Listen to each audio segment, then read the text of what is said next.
लोकसभा चुनाव को लेकर जेजेपी ने दक्षिण हरियाणा में अपनी पूरी ताकत झोंक दी है।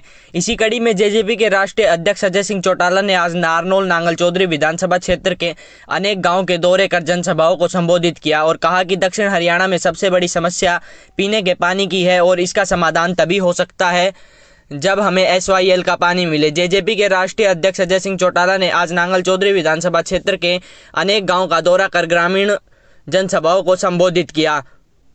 जनसभाओं को संबोधित करने के बाद पत्रकारों से बातचीत करते हुए अजय सिंह चौटाला ने कहा कि दक्षिण हरियाणा में सबसे बड़ी समस्या पीने के पानी की है और इसका स्थायी समाधान तभी हो सकता है जब हम SYL का पानी मिले। इसको लेकर सुप्रीम कोर्ट अपना फैसला सुना चुका है। यह फैसला ओम प्रकाश चौटाला जी के समय में आया था जो कि अभी तक लागू नहीं हो पाया। अब सरकार इसे लागू करवाने के प्रयास कर रही है। अजय सिंह चौटाला ने भाजपा के साथ चुनाव लड़ने को लेकर कहा कि चुनाव डिक्लेयर होने के बाद दोनों पार्टियां बैठकर तय करेंगी, उसी के बाद कुछ कहा जा सकता है किसको कहां से चुनाव लड़ना है। किसान आंदोलन को लेकर अजय सिंह चौटाला ने कहा कि हम तो पहले से ही किसानों के पक्षधर रहे हैं, किसानों की समस्याओं का समाधान हो, इसको लेकर जेजेपी ने हमेशा किसानों के हित की बात की है। उन्होंने कहा कि हरियाणा एक ऐसा प्रदेश है जहां किसानों की फसल MSP पर बिकती है, उसका सीधा भुगतान किसानों के खाते में जाता है। साथ ही उन्होंने किसानों को लेकर कहा कि किसानों पर दर्ज हुए मुकदमों को लेकर हरियाणा एक ऐसा प्रांत है जहाँ पर किसानों पर दर्ज हुए मुकदमे वापस लिए गए।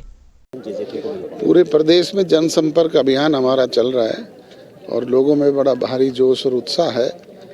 इसी को लेकर के फील्ड में उतरे हुए हैं सभी।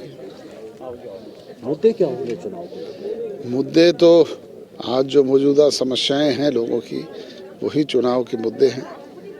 इस क्षेत्र के लिए क्या मौजूदा स्थिति में समस्याएं मानते हैं जिनका समाधान सत्ता में आने? सबसे बड़ी समस्या इस इलाके की पानी की है और जब तक SYL का पानी हरियाणा प्रदेश को नहीं मिलता तब तक इस प्यासे क्षेत्र की प्यास नहीं मिटाई जा सकती और उसके लिए हम निरंतर प्रयासरत हैं। सुप्रीम कोर्ट ने चौधरी ओम प्रकाश चौटाला जी के समय में फैसला हुआ था जो अब तक लागू नहीं हो पाया। अब प्रदेश की सरकार इस प्रयास में है कि वो फैसला लागू हो और जल्दी से जल्दी इस इलाके की समस्या का समाधान हो। ये तो चुनाव घोषित होने के बाद हम दोनों राजनीतिक दल बैठ कर के तय करेंगे कि किसने कहाँ से लड़ना है। हम तो पहले भी उनके पक्षधर रहे हैं कि किसान को उसकी समस्या का समाधान हो।